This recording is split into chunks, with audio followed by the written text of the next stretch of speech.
Shalom, shalom, apa kabarnya? Yang luar biasa katakan amin. Yang luar biasa katakan amin. Kecuali yang mau binasa jangan katakan.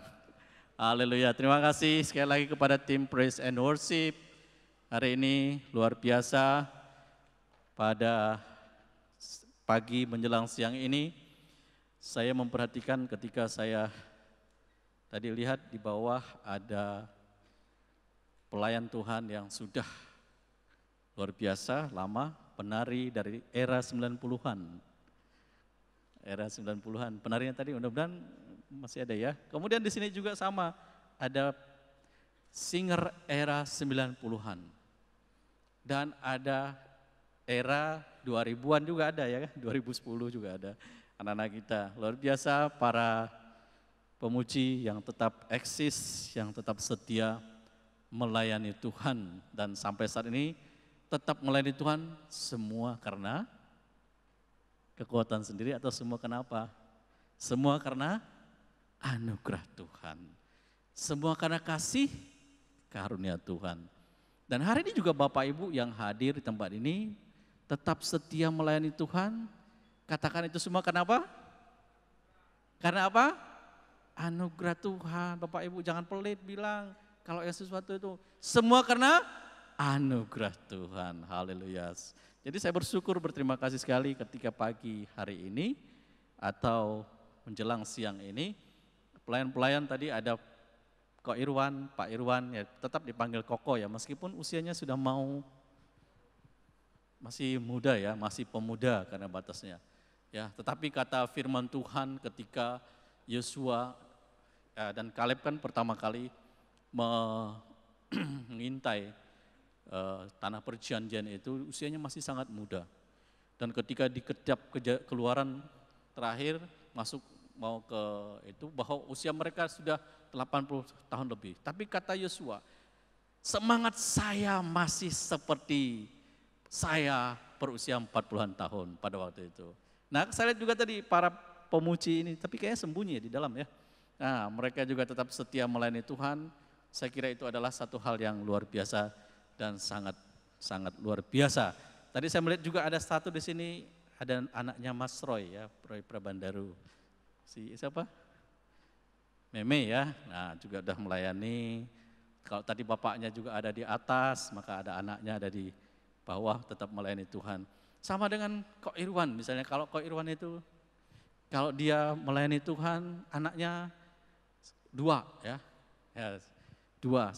Satu sebenarnya, satu laki-laki dan satu perempuan ya kan. Dulu pemusik dua-duanya ya, tapi karena sudah domisilinya berbeda, jadi cuman berdua saja di sini.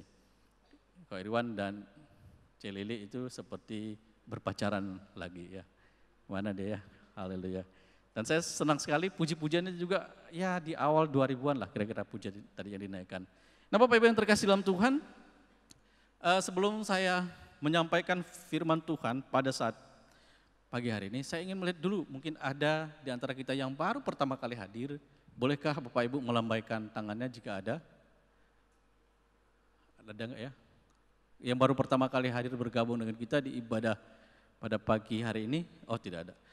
Ternyata ini jemaat yang setia.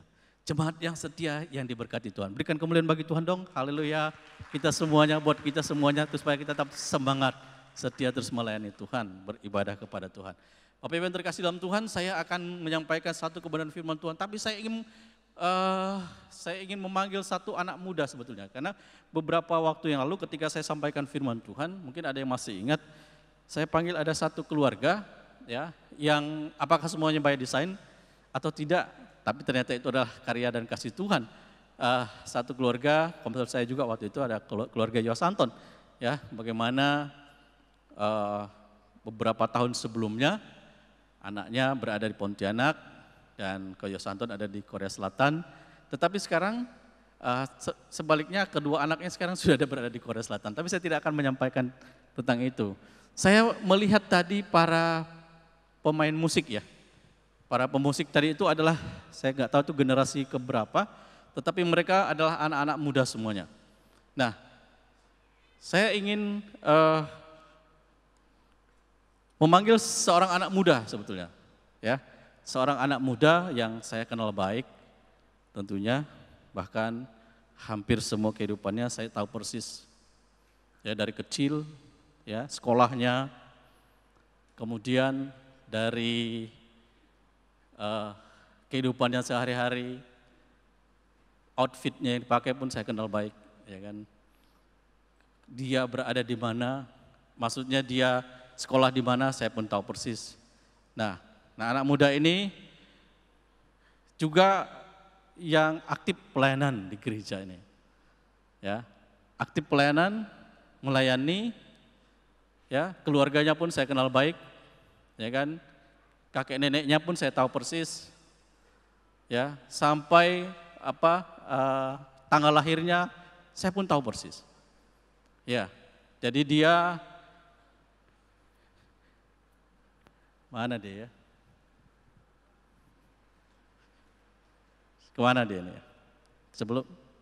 Sebelumnya kita baca dulu Alkitab deh, karena nanti masih ada kaitannya dengan keluarga. Baik ya, kita membaca satu firman Tuhan dulu. Tema firman Tuhan kita pada pagi hari ini, adalah, mari, 12 tahun mengalami sukacita, tetapi ada 12 tahun juga yang mengalami duka cita. Wah, apa nih artinya 12 tahun? Bapak Ibu, angka 12 itu adalah angka yang luar biasa sebetulnya. Angka luar biasa.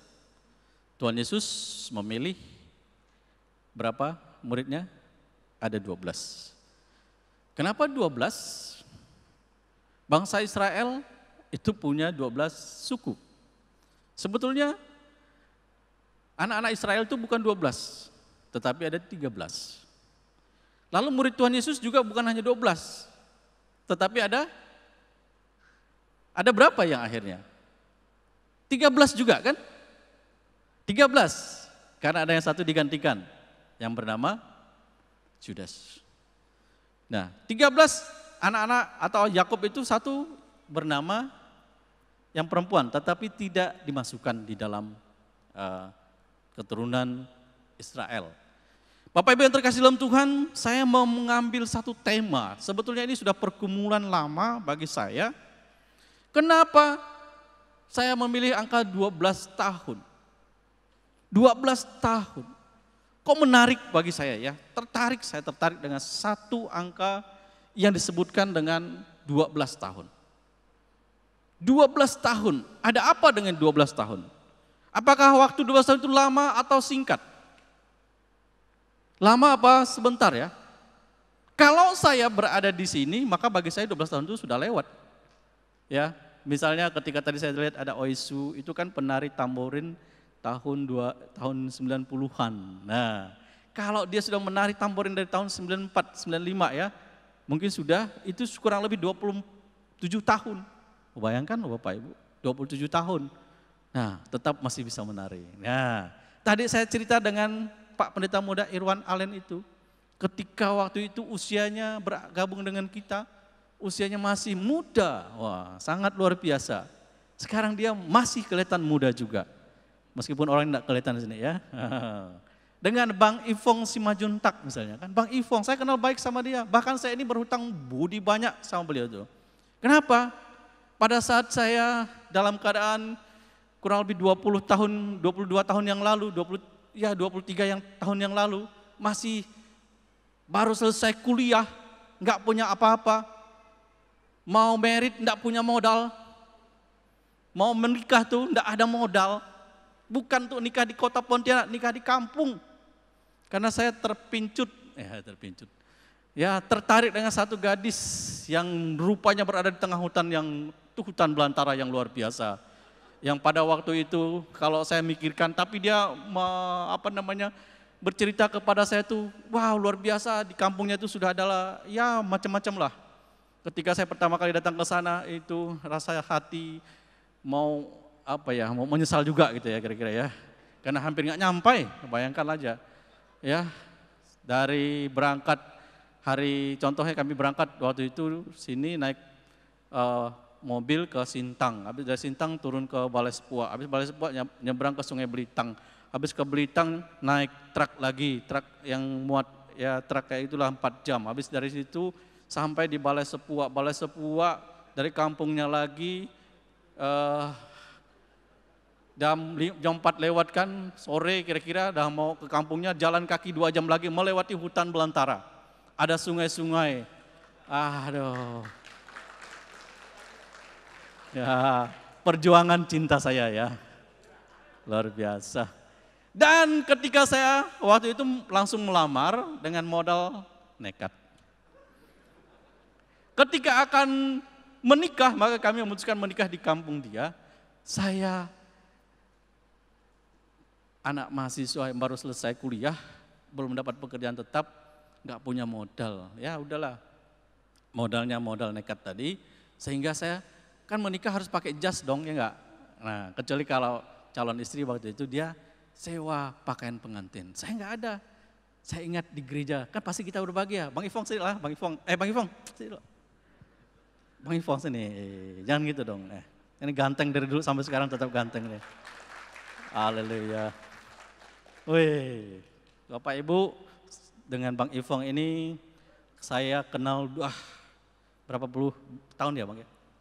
Tahun-tahunan lah. Tahun-tahunan. Bang Ipong masih ingat enggak saya pinjam jasnya Bang Ipong tuh? Masih ingat ya? Masih ada enggak sampai sekarang Bang? Sudah kasih ke orang. Oh, udah dikasih ke orang. Nah Bang Ipong ini luar biasa dulu ketika di Gereja Sungai Yordan kami kan belum banyak. Jadi badan yang kurang lebih sama saya itu adalah beliau nih. Ya, dari dulu sampai sekarang agak nambah dikit aja ya. Agak dikit aja. Nah, dia tetap setia juga melayani Tuhan dan saya juga kenal baik dengan keluarganya tentunya. Dan luar biasa hari ini tetap bisa melayani Tuhan dan tetap sehat ya. Amin. Ada yang mau sampaikan? Sudah. Mau berbahaya ketika saya. Nah ini Bang Ipong, nyanyi, mau nyanyi ya?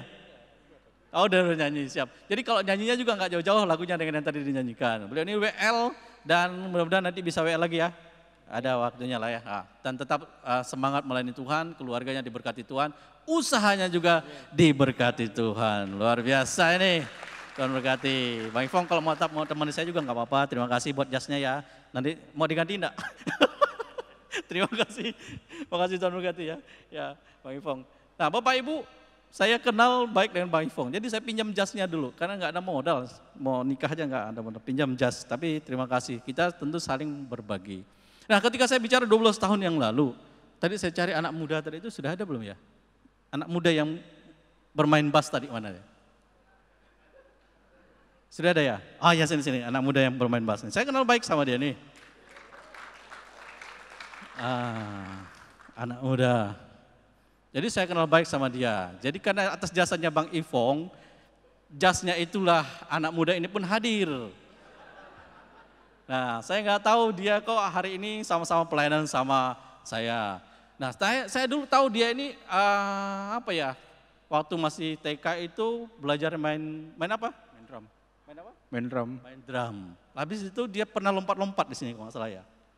Pernah ya? Pernah. Terus setelah itu habis main drum, kemudian main bass. Sebelum main bass kalau salah. Main gitar. Main gitar. Tapi kenapa nggak pelayanan main gitar ya? Enggak jago. Nah, enggak jago. Setelah itu dia ambil pelayanan juga, akhirnya main bass. Terus setelah pelayanan main bass juga tentu selama pelayanan gimana? Ada yang mau disampaikan enggak? Ya gitu lah Pak. Oh, ya. Nah, jadi anak muda ini saya kenal baik sama dia, ya punya adik juga. Adiknya bolehlah ke sini. Ayo, nah didampingi adiknya juga yang sudah mulai pelayanan. Nah saya senang jadi dia ada pelayanan juga. Ayo sini, didampingi sama, kalau enggak ini mamanya, mana ada mamanya enggak? Ada. Iya, boleh ke atas lah. Ya, ayo.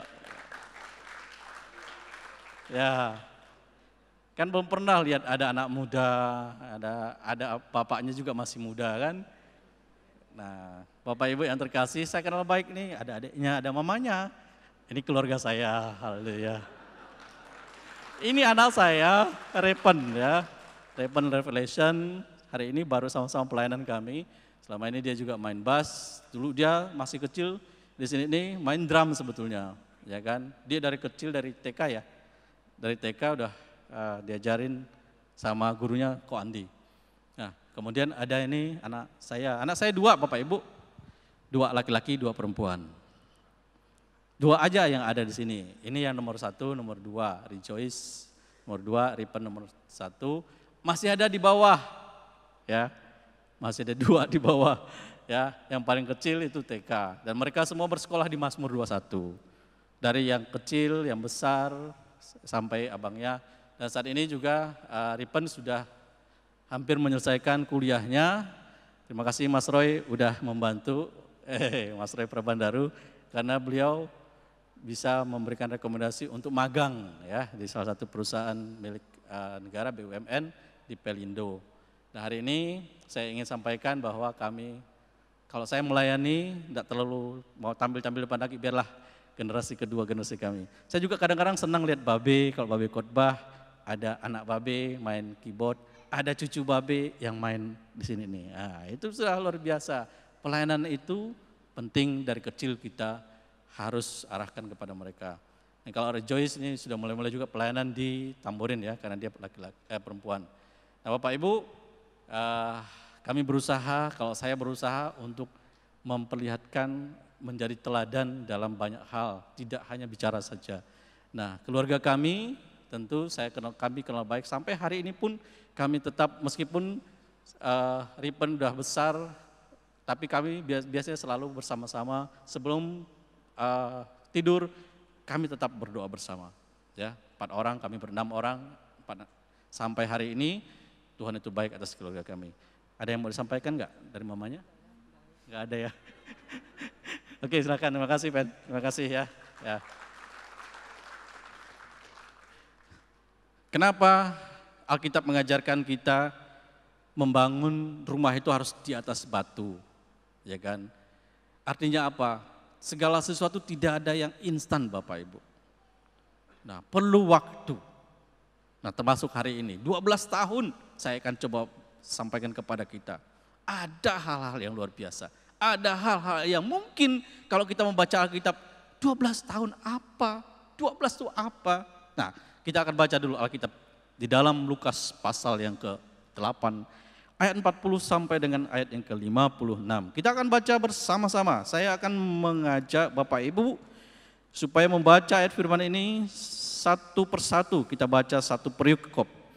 Saya mohon nanti untuk yang laki-laki membaca ayat yang ke-40, selanjutnya akan dibaca dengan yang perempuan ayat yang ke-41 dan seterusnya. Mari kita membaca firman Tuhan ini dengan membuka suara dengan lantang. 1, 2, 3.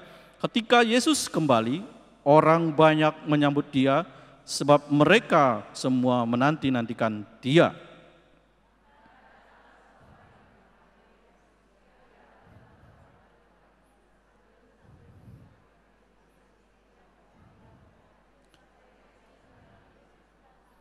Ayat yang ke-42, 1, 2, 3, karena anak perempuan yang satu-satunya yang berumur kira-kira 12 tahun hampir mati. Dalam perjalanannya ke situ, Yesus didesak-desak orang banyak.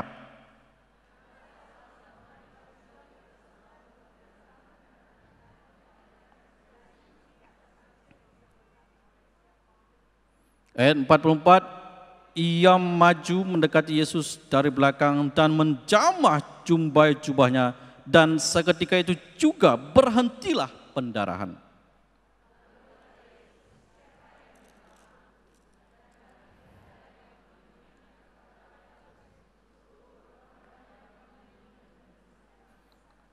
Ayat yang ke-46, tetapi Yesus berkata, ada seorang yang menjamah aku, sebab aku merasa ada kuasa keluar dari diriku.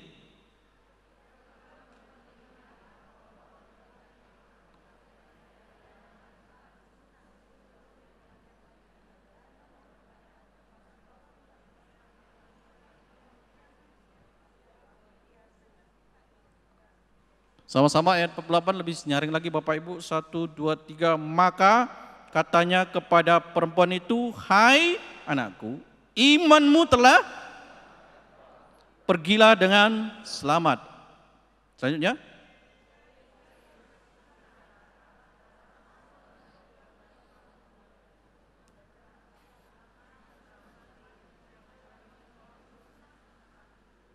Ayat 50, 1, 2, 3. Tetapi Yesus mendengarnya dan berkata kepada Yairus, jangan takut, percaya saja dan anakmu akan selamat. 51.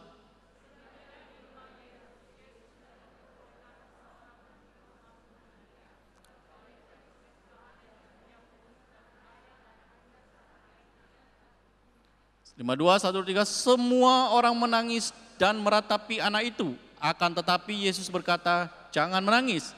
Ia tidak mati tetapi tidur. 53.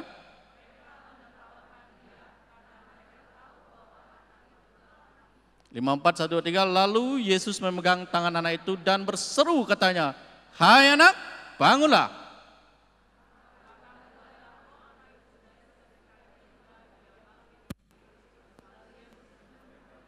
Sama-sama 56 kita baca 1, 2, 3. Dan takjublah orang tua anak itu.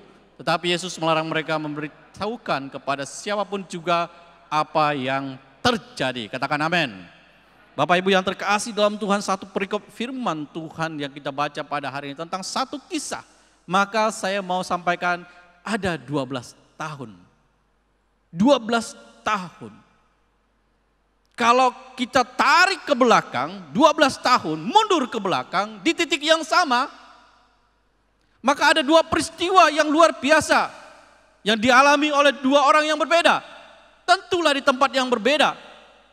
Yang pertama ada seorang kepala rumah ibadat yang bernama siapa? Herpianto. Kan kepala rumah ibadat nih, koordinator nih kan. Herpianto kali ya ibadat satu nih. Siapa namanya Bapak Ibu? Yairus. Yairus. Seorang kepala rumah ibadat. Karena dia terkenal maka namanya dicatat di Alkitab. Semua orang tahu. Tarik semua ke 12 tahun sebelum ketemu sama Tuhan Yesus ini. Lalu di sisi yang lain. Nah, kalau ceritanya Lisa kan gitu kan. Nah, bikin cerita. Nanti di segmen yang lain gitu kan. Nah, sekarang di segmen yang lain. Ada seorang perempuan. Tidak terkenal. Makanya nggak ditulis namanya. Coba kalau terkenal. Terkenal dan dikenal kalau di sini. Di Mazmur 21. Pasti dia tulis Lisa. Ya kira-kira gitu ya kan. Lisa siapa ya? Lisa, Lisa panjang lah namanya. Ya kan? Nah 12 tahun. Yang sebelum mereka sama-sama berjumpa dengan Yesus. Yairus 12 tahun sebelumnya itu dia mendapatkan kabar atau sesuatu yang luar biasa. Lahir seorang anak perempuan. Lahir seorang anak perempuan yang saya yakin, saya percaya sangat ditunggu-tunggu kelahirannya. Yairus, Alkitab katakan seorang kepala rumah ibadat. Orang yang terkenal. Orang yang pasti disegani. Orang yang kemana-mana kalau dia berjalan, pasti dia akan jalannya lebih baik. Karena kepala rumah ibadat Yahudi itu pakaiannya aja berbeda. Ya kan? Pakaiannya berbeda Bapak Ibu, beda dengan rakyat biasa. Nah, ya dia terkenal, makanya di Alkitab katakan ditulis, disebutkan namanya lengkap Yairus. Tidak disebutkan bin siapa kira-kira itu, orang tuanya siapa. Nah 12 tahun dapat seorang anak perempuan. Saya yakin anak perempuannya pasti cantik. Seperti ibunya pastinya ya. Tidak jelas istri Yairus siapa namanya. Maksudnya tidak disebutkan. Nah lahir, kalau sekarang mungkin di rumah sakit. Pada saat lahir 7 hari, 8 hari kemudian dibawa ke rumah ibadat. Nah, kasih nama. Karena perempuan tidak disunat. Kan kira-kira gitu, kalau dia laki-laki disunat. Nah, senang 8 tahun, 12 tahun. Tahun pertama, 1 tahun dirayakan ulang tahunnya di Gaya, misalnya gitu kan. Tahun kedua dirayakan di Mega Mall. Ya, tahun ketiga di mana ya kira-kira. Sampai 12 tahun. Tetapi pada saat tahun yang ke-12, kira-kira 12 tahun, dah hampir 12 tahun, berarti hampir ulang tahun anaknya yang ke-12. Dapat musibah. dapat penyakit yang Alkitab katakan hampir mati. Penyakit apa yang membuat orang hampir mati coba? Hari ini dengan yang ribuan tahun yang lalu penyakit apa yang masih sama? Orang mati kenapa Bapak Ibu? Kenapa orang bisa mati? Ada yang bisa jawab? Kenapa orang bisa mati? Menurut ilmu kesehatan, orang mati itu karena nggak bernafas. Ya kan? Orang mati pasti nggak ada nafas. Kenapa tidak ada nafas? Sebetulnya secara logis bahwa tidak ada asupan oksigen di otak, itulah yang menyebabkan orang mati. Asupan oksigen itu dibawa melalui darah, kemudian juga waktu kita bernafas. Nah, itu sebabnya kalau bunuh orang jangan di ekor, di kepala, di leher, tahan. Supaya semua aliran darah ke otak itu nggak mengalir. Nah, atau kalau otaknya bocor atau apapun keluar, itu sudah nggak ada. Itulah dia nggak ada oksigen di dalam otak, makanya orang mati. Penyakit berbahaya tentunya yang dialami oleh anak Yairus ini. Nah, kira-kira Yairus ini orang berduit enggak? Kalau orang kepala rumah ibadat itu orang pasti punya ya, ya kan? Nggak ada kesulitan buat dia. Tapi hampir mati. Nah, sama juga satu peristiwa lagi, kita kembali ke seorang yang tidak ada nama di Alkitab disebutkan, tapi seorang perempuan. Tidak juga disebutkan umurnya berapa. Tapi kira-kira dia ini adalah seorang perempuan yang pasti berusia di atas 30-an tahun. Atau di atas 20-an tahun. Kalau di kitab lain, di Injil lain dikatakan dia adalah seorang perempuan kaya. Perempuan kaya pasti punya bisnis, punya usaha. 12 tahun sebelumnya, mungkin dia adalah orang yang sukses sebelum di titik yang sama. Tapi pada satu titik tertentu dia mengalami sakit pendarahan. Sakit perempuan yang paling membuat stres para perempuan. Kalau pendarahan 1 tahun atau beberapa bulan mungkin kita sekarang sudah gampang. Ini 12 tahun, bayangkan Bapak Ibu. Mungkin dari badannya segar sampai keriput kali ya. Ya tidak sedang usianya. Dan ingat orang yang mengalami penyakit ini, perempuan yang mengalami sakit pendarahan, di zaman itu dianggap orang yang najis, tidak boleh beribadah ke rumah Tuhan. Tidak boleh disentuh. Bahkan hampir disamakan dia dengan orang yang sakit kusta. Hanya saja dia masih boleh bergaul dengan orang, tapi tidak boleh disentuh. Orang yang sakit pendarahan ini dianggap najis. Bayangkan perjuangannya, kehidupannya yang orang, saya pikir juga dia pasti kalau orang kaya pasti punya teman banyak. Makin bangkrut ya, dia berobat kemana-mana. Kalau di kitab Markus dikatakan bahwa dia bahkan sudah menghabiskan seluruh hartanya mencari semua dokter-dokter pada waktu itu. Bayangkan ya Bapak Ibu ya, di Israel pada waktu 2000 tahun yang lalu udah banyak dokter. Kita ya Kalimantan Barat ini masih kekurangan dokter. Ya nggak ngerti saya 2000 tahun yang lalu, dan makanya jauh sekali perbedaannya. Nah, dia mengalami dari orang kaya sekarang dia miskin, semiskin-miskinnya karena 12 tahun penyakit tersebut. Miskin saja nggak apa-apa, tapi dijauhi, tidak boleh berkomunikasi dengan orang. Rasanya seperti apa Bapak Ibu? Rasanya seperti apa sakitnya? Secara fisik sakit, fisikis pun sakit juga. Nah, tetapi memang ada waktu yang luar biasa.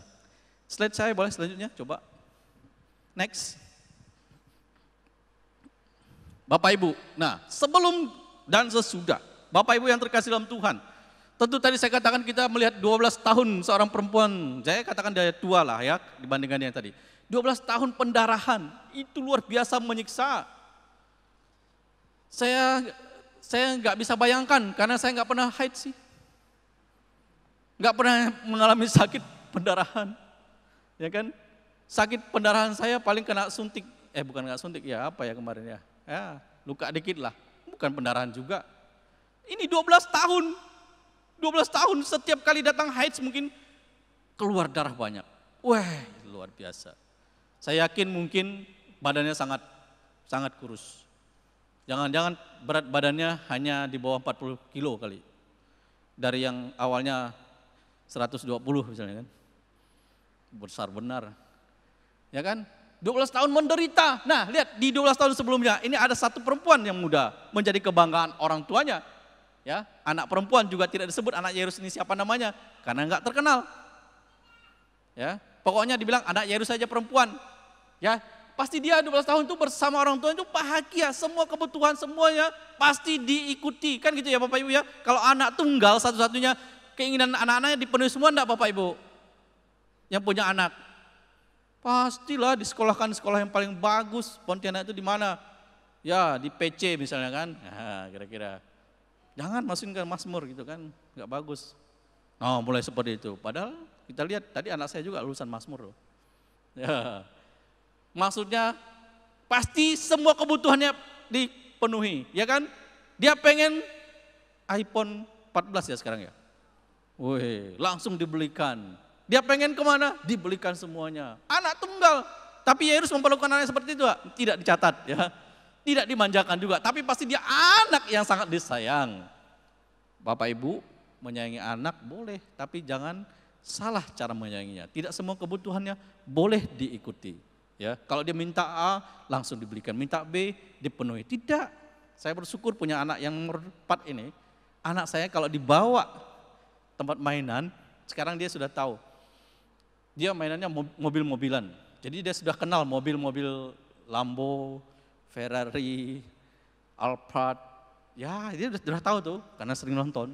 Nah, tapi untuk membeli mainan itu dia bilang nanti tunggu tabung dulu baru boleh beli.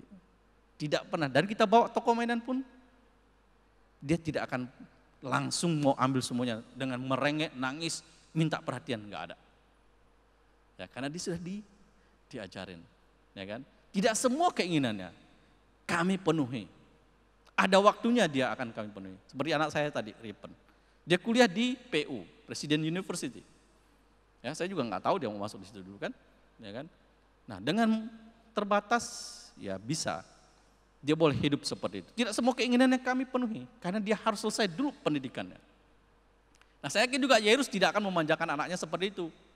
Ya, kalau 12 tahun dimanjakan semuanya, maka ke depannya itu akan bermasalah.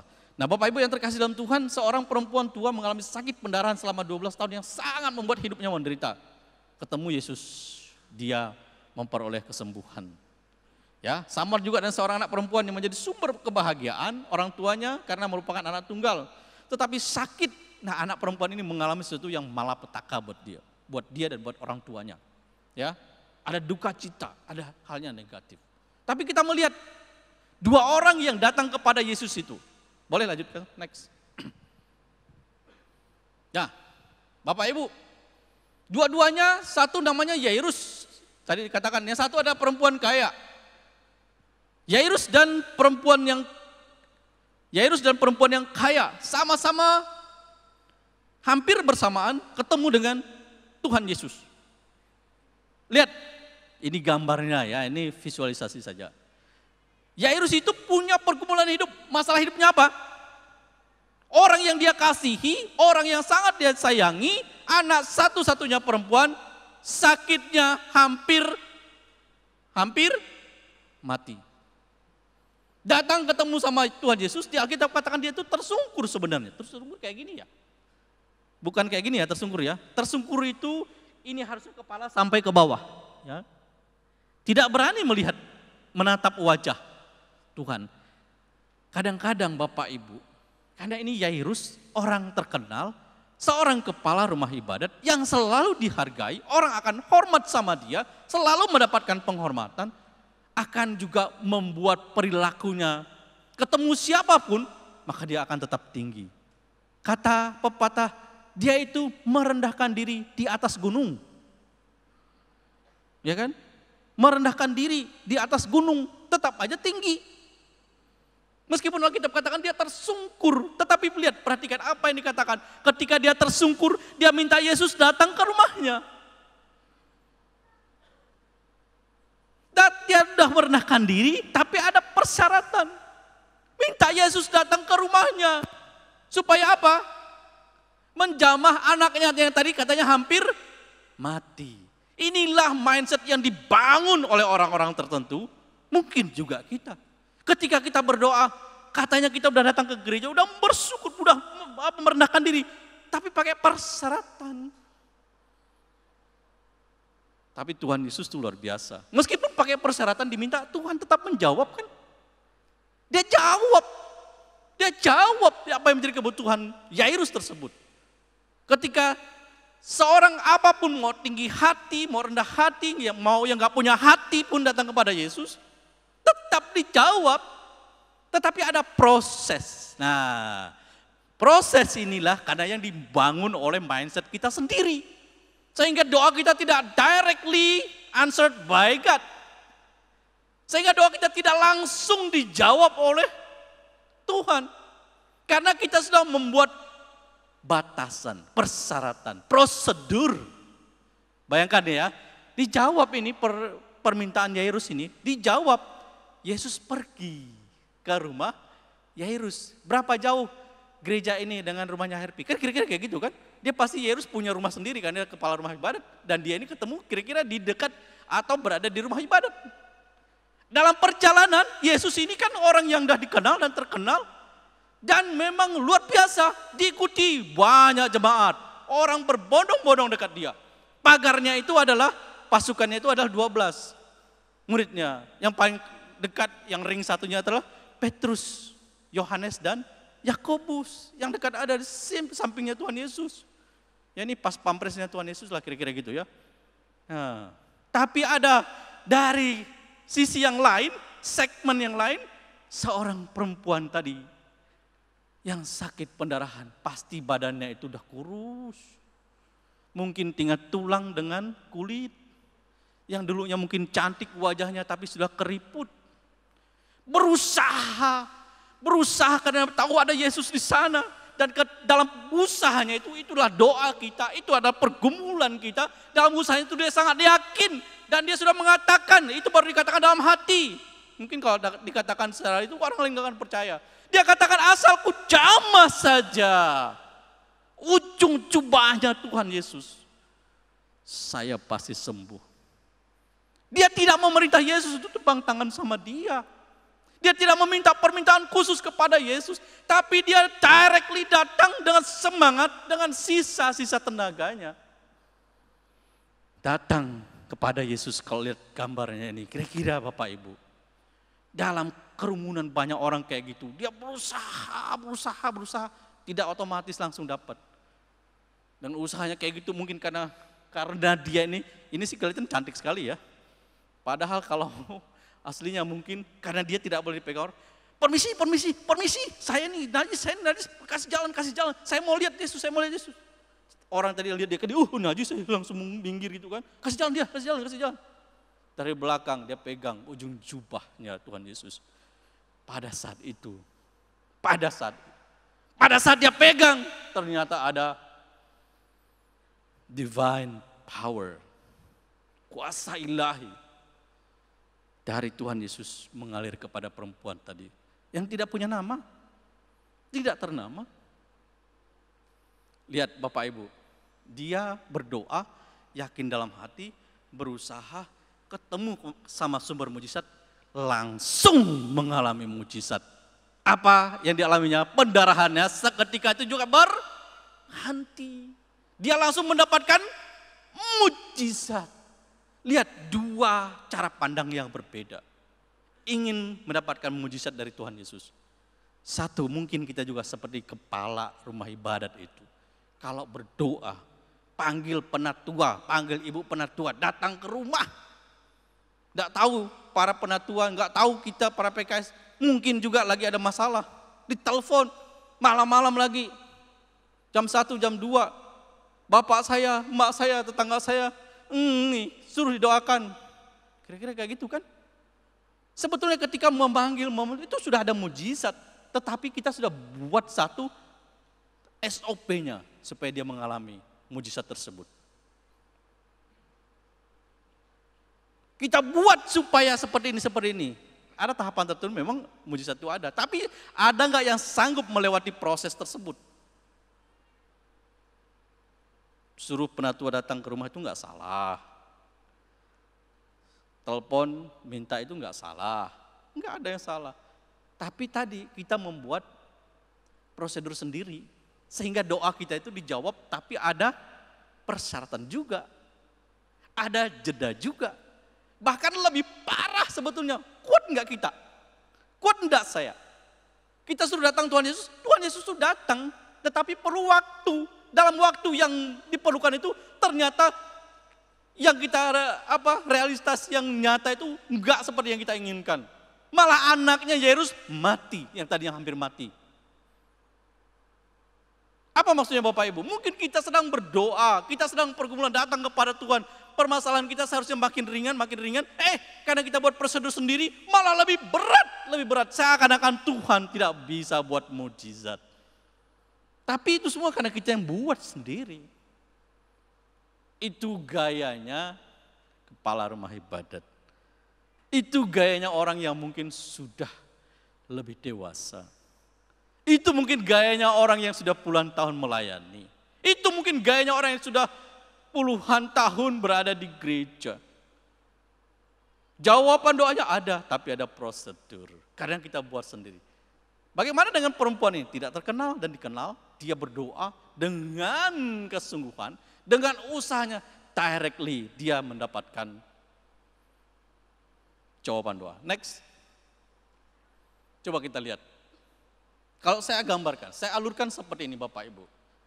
Ketika kita mengalami satu permasalahan kehidupan, apapun, saya yakin siapa di antara kita yang gak punya pergumulan permasalahan, saya sendiri punya Bapak Ibu. Saya juga mengalami ada titik nadir.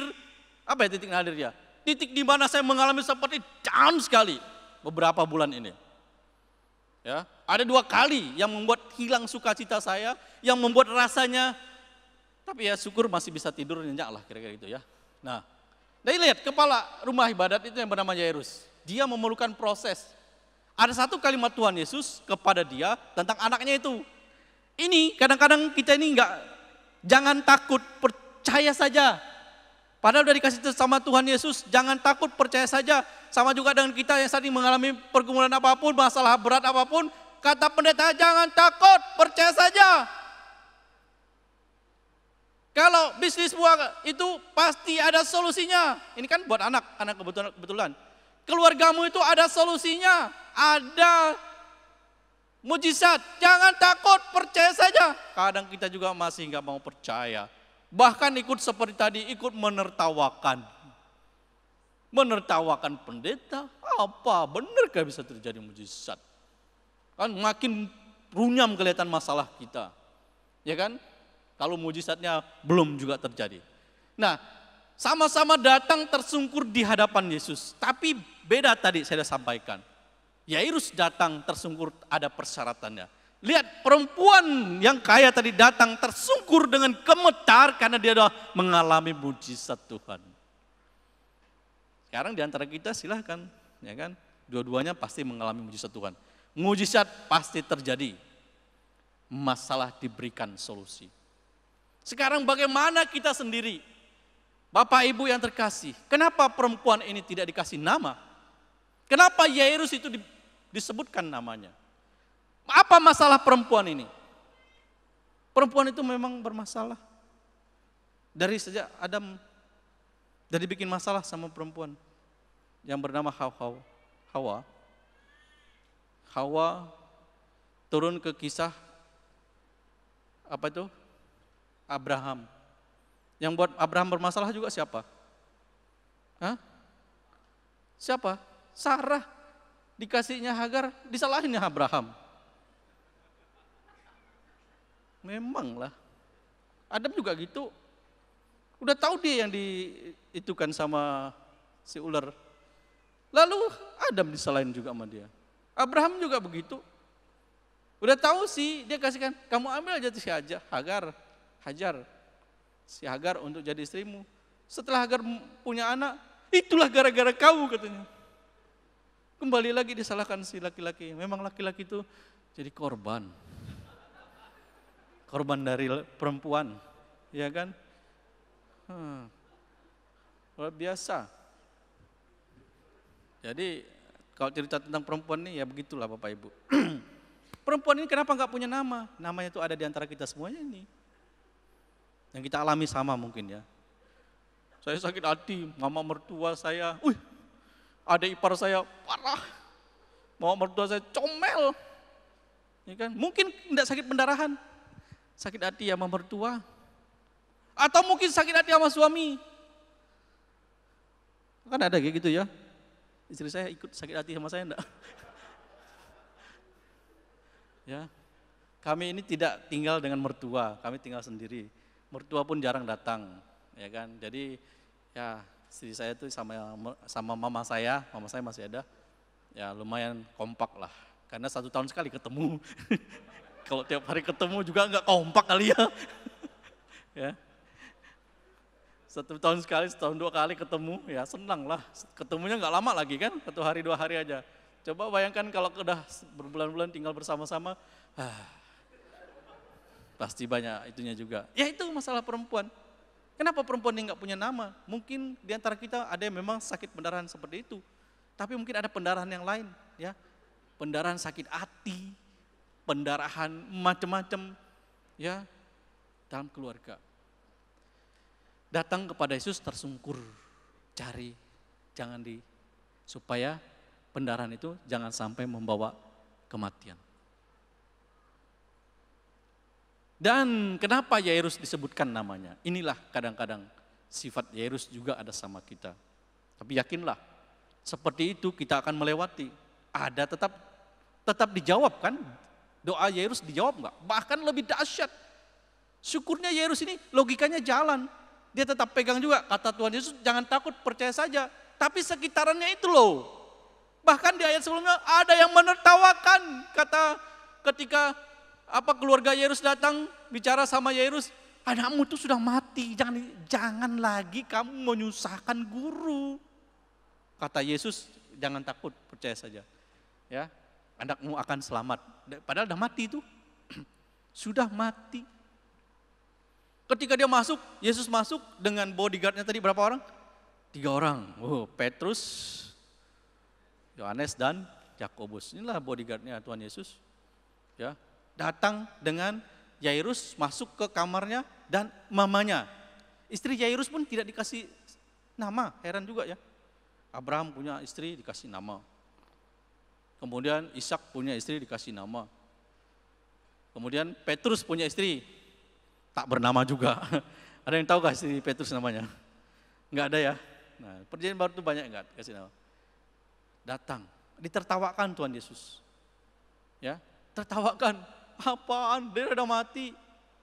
Tapi faktanya ketika Yesus pegang tangannya dan dia katakan, "Hai anak muda, bangunlah." Anak itu pun mengalami kesembuhan, mengalami mujizat. Bukan hanya anak itu yang mengalami mujizat, tapi juga Yairus semakin kokoh keyakinannya. Semakin setialah dia melayani Tuhan. Semakin dekatlah dia sama Tuhan. Karena Yairus pun, kata Alkitab, dia pun Alkitab katakan di ayat yang ke 47, 46, dia terpesona. Bukan ya? Ya. Maka kembalilah dan takjub. Bapak Ibu, gimana perasaan takjub tuh? Kalau saya takjub melihat bangunan ini, maka sampailah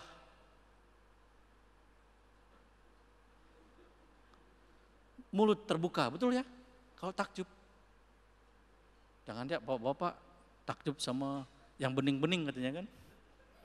Sampai mata tak berkedip. Nah, takjub itu sampai speechless. Speechless, no words come out from your mouth. Tak ada kata-kata.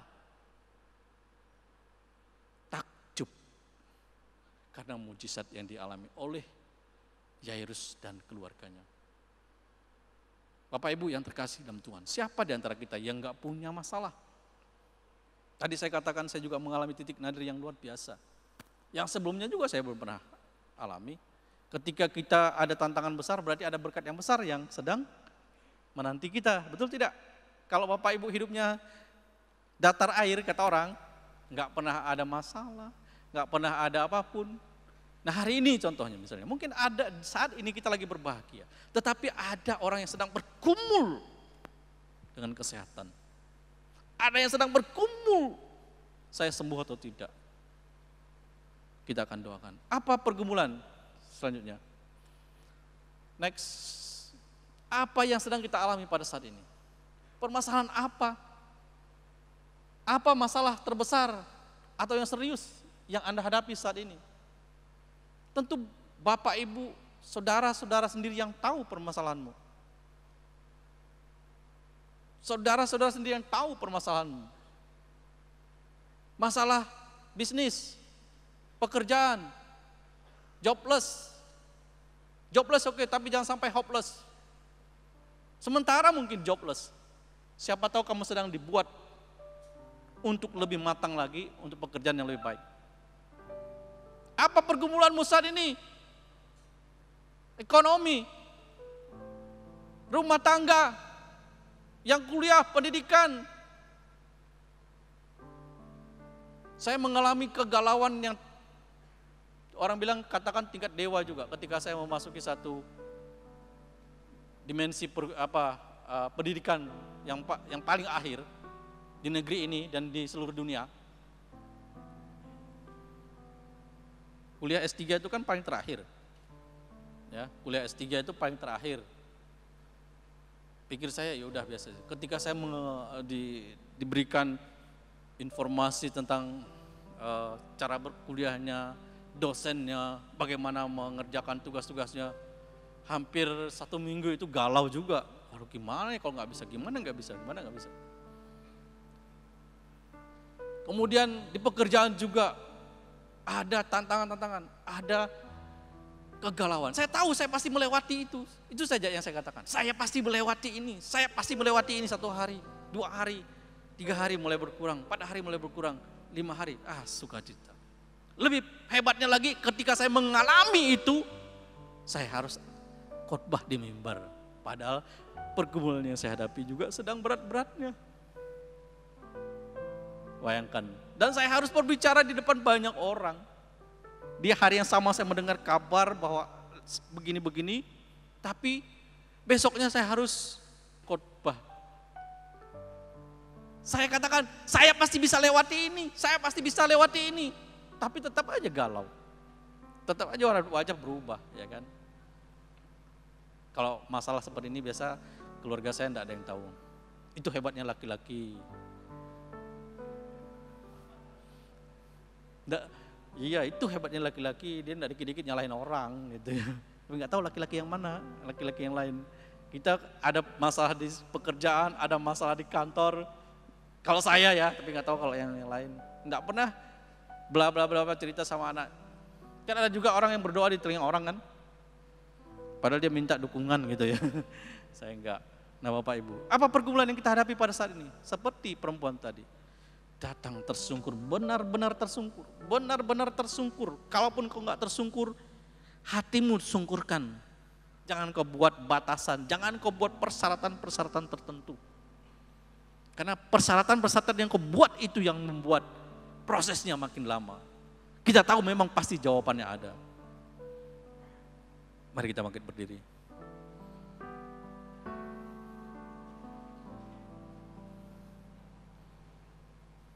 I will not pray for you, for your problem, for your burden.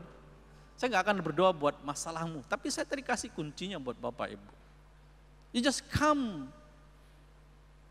and bow down in Jesus' knees, in Jesus' feet. Datang kerendahan hati, datang merendahkan diri. Kalau engkau memang seperti Yairus tidak ada masalah juga sih, tapi ingat ada proses yang kamu hadapi. Baiknya kita seperti perempuan kaya tadi. Dia datang dengan penuh keyakinan.